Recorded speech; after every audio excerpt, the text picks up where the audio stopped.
Hey, um, hi guys. Happy Father's Day Sunday to you all. So, I've got another bit of a video to put out, um, this time regarding the apparent failure of Pixar's Lightyear at the box office this weekend. But since this is a longer video, I'm going to be splitting up into 3 videos on Twitter, since they only allow 2 minutes and 20 seconds per video. So, here's part one. Um, Now, if Mr. Bob Chapek of the Walt Disney Company is seeing this video, and I hope he is, I am urging him to consider learning 3 lessons from Lightyear's apparent failure and not the wrong lessons, as Bob Iger may have learned the wrong lessons with Star Wars after the failure of Solo. Lesson number 1, Mr. Chapek, you need to ensure. I feel like Lightyear's failure is not all your fault, although it is the fault of some of your workers, like Mr. Kareem Daniel, the Disney distribution head, because I feel after he put Pixar's last 3 original films, from Soul, Luca, and Turning Red, from theaters to Disney Plus, it kind of devalued Pixar as a theatrical player, and it also made Pixar lose value in the theatrical market, especially with a lot of their workers feeling a little demoralized, if not a little heartbroken, to see their work go to waste for streaming. So, if you are looking at this video, Mr. Chapek, please do not see Lightyear's failure as a reason to put more of Pixar originals coming out in the future on Disney Plus. I mean, look at the reception to Turning Red, and look at how better that film was received than Lightyear. I hope you are realizing, and I pray you are. I feel you may. Now think you may have made a mistake putting Turning Red in theaters, and instead of doing both that and Lightyear on Disney Plus. Please, next year, please give Pixar's Elemental a chance in theaters. That's my first lesson. Lesson number 1 two that I think you should learn from this, Mr. Chapek, is to you should never do things like cast new actors as characters or replace actors, fan favorite actors, as other characters in popular franchises. So, I think the second lesson you should learn from this is to not recast any more iconic characters unless you can find a way to do it without bringing so much controversy to it. We've already seen this happen with the failure of Solo: A Star Story. Even though I don't think Alden Ehrenreich was bad as young Han Solo, he was actually pretty good, even if Donald Glover as Lando was better.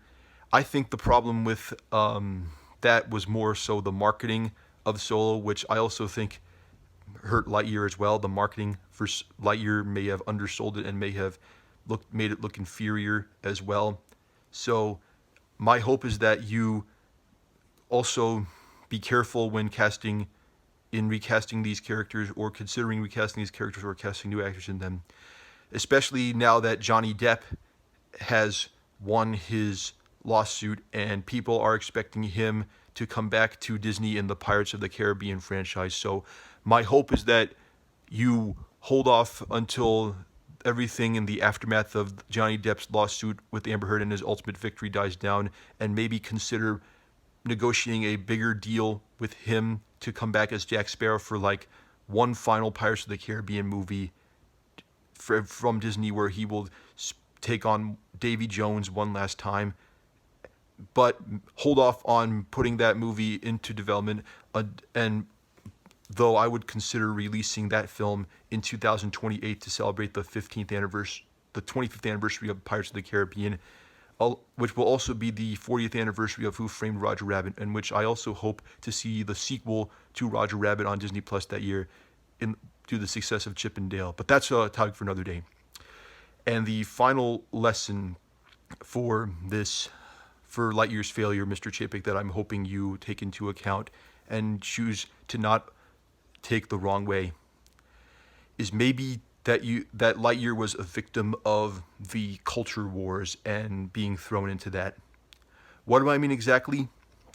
I do think it faced a lot of heat from conservatives because of not only the decision to replace Tim Allen, and I think that was the bigger reason why than what I'm about to say next, but I also think it being thrown into the culture wars because of this movie unfortunately being the first one to have to be put allowed to have that same-sex kiss scene between two astronauts reinserted may have made this movie look like a punching bag to people in the conservative bubble, such as, well, I won't say their names, but they've already made headlines, so it's probably best that you figure out who those people are. But however, Mr.